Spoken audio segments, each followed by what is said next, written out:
My parents humiliated my son. But then they paid the price. Family is supposed to be a safe haven, a place of love and support. But what happens when those closest to you become the source of your deepest pain? This is the story of how my parents humiliated my son and how fate turned the tables on them in a way none of us expected. The arrival. When my parents announced they were coming to stay with us for a few weeks, I was overjoyed.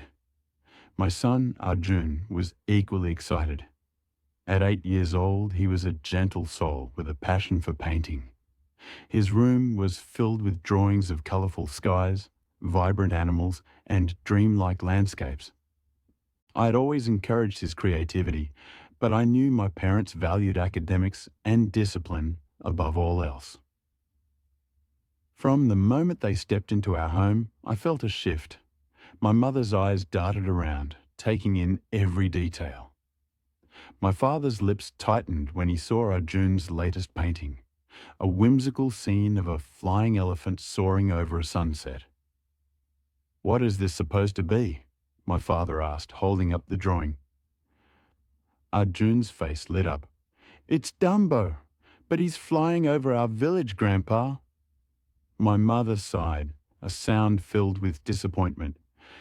"At his age, your cousin Rohan was already solving math problems. This—" She waved at the painting. "This is just wasting time." The humiliation. The days that followed were a nightmare. My parents picked on Arjun constantly.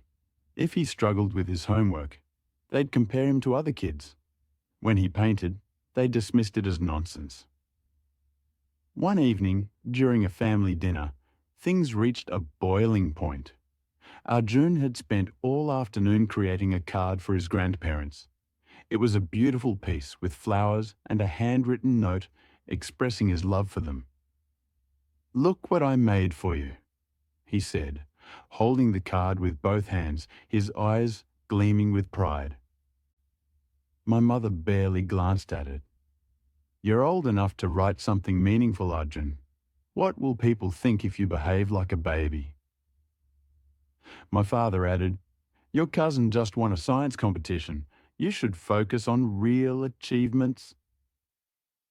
Arjun's smile faded. He placed the card on the table and mumbled an apology before slipping away to his room. The turning point. That night, I found him sitting on his bed, surrounded by crumpled drawings. His eyes were red, his tiny hands stained with paint. "Mom, am I not good enough?" he whispered. My heart shattered. "You are perfect, Arjun. Don't let anyone tell you otherwise." I decided it was time to confront my parents. I explained how their words were hurting him, but they dismissed it. "We're preparing him for the real world," my father said. "If he can't handle a little criticism, how will he survive out there?" I knew then that I had to take a stand, not just for Arjun, but for the love and warmth I wanted in our home.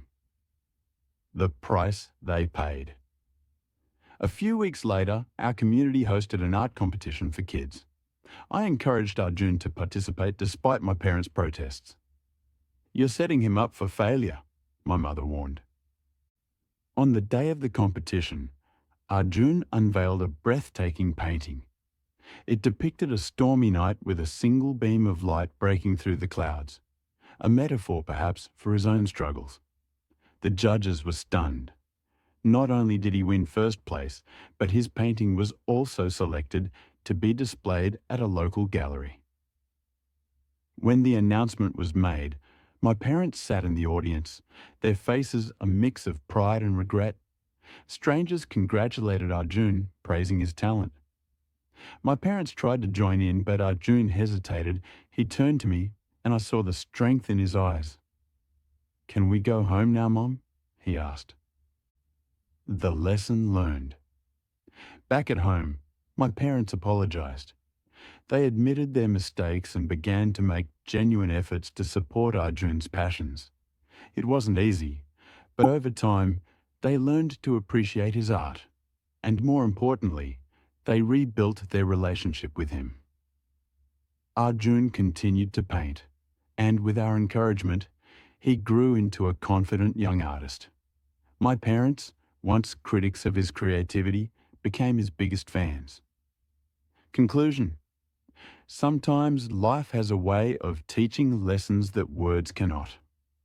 My parents paid the price for their harshness, not through punishment, but through the realization of the love they almost lost. And in the end, we all grew stronger, bound by forgiveness, understanding, and the colourful world of a young boy's imagination. Srokin to